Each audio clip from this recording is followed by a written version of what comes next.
दोस्तों, सादर अभिवादन। आप सभी का मेरे YouTube चैनल पर बहुत बहुत स्वागत है। मैंने एक कविता रची है जो स्त्रियों से संबंधित है, जो सुधार हुआ है। पहले से तो बहुत सुधार हुआ है और कुछ सुधार और हो जाए तो शायद समाज का स्तर बढ़ेगा और हमारे देश का विकास होगा। तो आइए सुनते हैं। स्त्री, अब कहाँ सामर्थ्य जगत को टोकने की, ज्ञान पथ अनुगामी पथ को रोकने की। चल पड़ेंगी नाव बंजर खेत में, निकल पड़ेगी हरी फुनगी बेत में, निकल पड़ेगी हरी फुनगी बेत में। अच्छा लगता है औरतों का बदलना, अच्छा लगता है औरतों का बदलना, नदी का इस छोर से उस छोर तक पहुँचना। मिल रहे हैं सुअवसर साध लो, उन्नति के शिखर को बांध लो। जिरह की सामर्थ्य अब बढ़ चली, हर एक आँखों में अदालत लग रही, अपने अधिकारों की वकालत कर रही। वाह रे नारी जगत को गढ़ रही, वाह रे नारी जगत को गढ़ रही। परिवर्तन नहीं क्षण भर में हुआ है, कतरा कतरा जीवन जीना पड़ा है। धधकती ज्वालाएं घूंघट में फंसी, फिर भी कष्ट सहकर वो हंसी, फिर भी कष्ट सहकर वो हंसी। कैद खाना बेड़ियाँ पराजय, नियति में घुटन चुपचाप सहा है।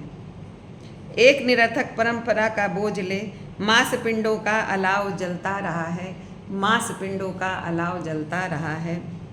बंद खिड़की बंद कमरों में विचार सुलगते रहे, बंद खिड़की बंद कमरों में विचार सुलगते रहे। सांस फंसी हलक सूखा रहा, अपनी लाश लेकर खुद चलना पड़ा है, अपनी लाश खुद लेकर चलना पड़ा है। बहुत झुलसे पल पल को तरसे, कूड़े के ढेरों में जी रहे थे, हर थपेड़े सह रहे थे भाग्य समझकर, हर थपेड़े सह रहे थे भाग्य समझकर। जब तक कि शिक्षा को नहीं समझ पाए, जब तक कि शिक्षा को नहीं समझ पाए। चल पड़ी सुंदर बयारे जिंदगी में, चल पड़ी सुंदर बयारे जिंदगी में।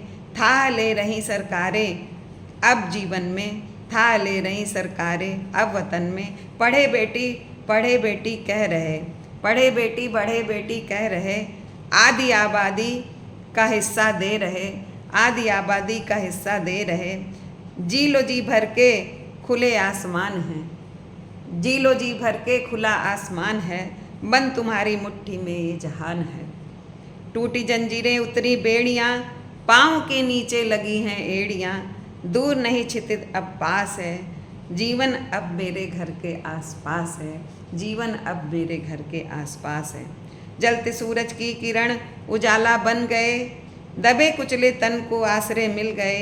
एक सुबह भोर की लालिमा लिए, खिल चुका पुष्प अपनी शाखों पर, खिल चुका पुष्प अपनी शाखों पर।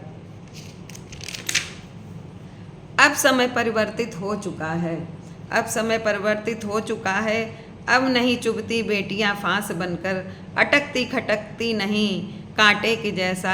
बढ़ चले हैं अपने पथ पर ज्ञान लेकर, बढ़ चले हैं अपने पथ पर ज्ञान लेकर। स्मृति पटल पर तिर गई है सोफिया, स्मृति पटल पर तिर गई है सोफिया, और गगन पर छा गई हैं व्योमिका।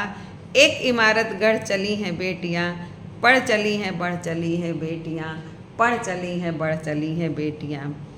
तो ये जो कहावत थी, यत्र नार्यस्तु पूज्यन्ते रमन्ते तत्र देवता।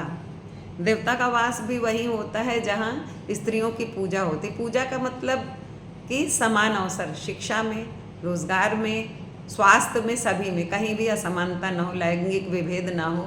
और ये धीरे धीरे जो बेड़ियाँ कट रही हैं, जो विभेद थे वो छट रहे हैं, तो स्त्रियों की दशा दिशा भी अच्छी हो रही है। लेकिन जो होनी चाहिए थी अभी तक नहीं हुई है, वो हम लोग आधी आबादी हैं। और अगर आधी आबादी मिलकर चलेंगे, कंधे से कंधा मिलाकर चलेंगे, तो ज़रूर हमारा देश आगे बढ़ेगा। तो यही कहना चाहते हैं कि अधिकार तभी मिलते हैं जब आपकी शिक्षा हो। आप कर्तव्य भी तभी समझ पाते हैं जब आपकी शिक्षा दीक्षा अच्छी हो। आप स्वास्थ्य भी तभी अच्छा रख सकते हैं जब आपकी शिक्षा दीक्षा अच्छी हो। क्योंकि जानकारी का अभाव ही गरीबी है, जानकारी का अभाव ही हमें मजदूर बनाता है, जानकारी का अभाव ही हमें गुलामी दिलाता है। हम स्वतंत्र तभी हैं जब हम शिक्षित हैं। तो हम चाहेंगे इस कविता के माध्यम से कि जो भी अभिभावक सुन रहे हैं, या जो भाई बहन सुन रहे हैं या जो स्त्रियां सुन रही हैं, वो अपने लड़कों के साथ लड़कियों के साथ भी समान व्यवहार करें जैसे लड़कों के साथ करती, कोई भी विभेद ना करें। ये हमारी जिम्मेदारी है, उत्तरदायित्व है बच्चे, उसमें विभेद करना एक तरह का पाप है और अपने समाज को नीचे ले जाना है। तो इसी के साथ हम आज अपनी कविता जो स्त्री थी इसको विराम देते हैं और फिर आपसे मिलेंगे कोई नई रचना गढ़ के। तो आइए फिर मिलते हैं। धन्यवाद, सादर साभार।